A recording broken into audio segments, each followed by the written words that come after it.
Most people talk about the miracles of Jesus, but very few ever stop to study his rhythm. We admire what he did publicly, yet we rarely examine how he lived privately. And that is where the real transformation hides. Jesus did not live with power by accident. He lived with power because his life was ordered. What changed my life was not discovering new revelations, but noticing the patterns Jesus repeated again and again, even when no one was watching. There were moments when Jesus was surrounded by crowds, pressed on every side, demanded by people who wanted healing, answers and signs, yet again and again he chose to step away. Not because he lacked compassion, but because he understood something most of us learn too late. Constant noise weakens spiritual clarity. The crowds did not strengthen him, they drained him, so he withdrew to lonely places. Silence was not an escape for him, it was maintenance. In those quiet spaces, his spirit was realigned, his strength renewed, his focus restored. I learned from this that not everyone deserves continuous access to my attention. If I never withdraw, I eventually lose myself. Solitude is not selfish, it is survival. What struck me even more deeply was how Jesus ordered his mornings. Before the world spoke to him, he spoke to God. Before opinions, expectations and pressure entered his mind, he entered prayer. He did not allow the day to define him. He allowed the Father to align him. This habit confronted me. I realized how often I let the noise of life speak first. Messages, stress, responsibilities, then wondered why I felt unsettled. Jesus showed me that whoever speaks to you first each day shapes the direction of your soul. When God speaks first, the rest of the day falls into place. Prayer was not a ritual for him, it was governance. He ruled his day by first submitting it. As he moved among people, Jesus did something unexpected. He didn't rush from miracle to miracle. He taught, patiently, repeatedly. Compassion did not drive him to impress, it drove him to instruct. He knew that miracles can excite a crowd, but teaching transforms a life.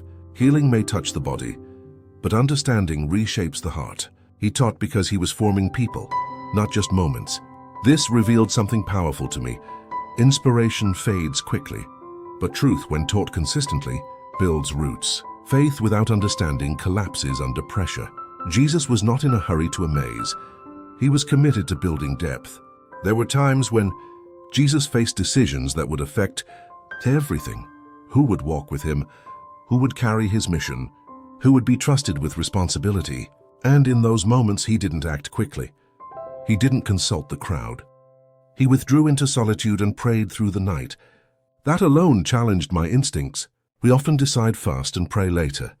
But Jesus prayed deeply and decided once. He understood that clarity is born in stillness. Noise rushes decisions, but silence refines them. From him I learned that major decisions demand separation, not speed.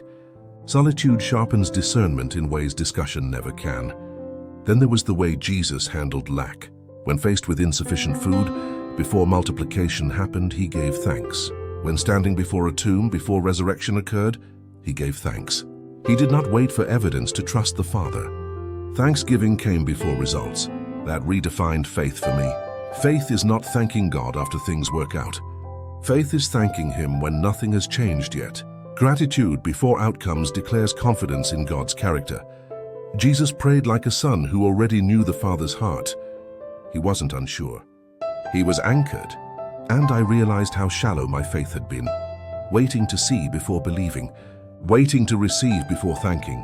As I studied these patterns, one truth became unavoidable. Jesus did not rise to spiritual moments. He lived from spiritual habits. His power flowed from rhythm. His peace flowed from order. His authority flowed from alignment. He did not live reactively. He lived intentionally. And that is the invitation he silently leaves us. Not just to believe in him, but to walk like him. Not just to admire his life, but to imitate his ways. When I finally understood this, my prayers changed. My pace changed. My inner world changed. And I began to see that the habit I neglect may be the breakthrough I'm waiting for. Jesus left us more than salvation. He left us a blueprint. And if we dare to follow it, slowly, daily, intentionally, our lives will never remain the same.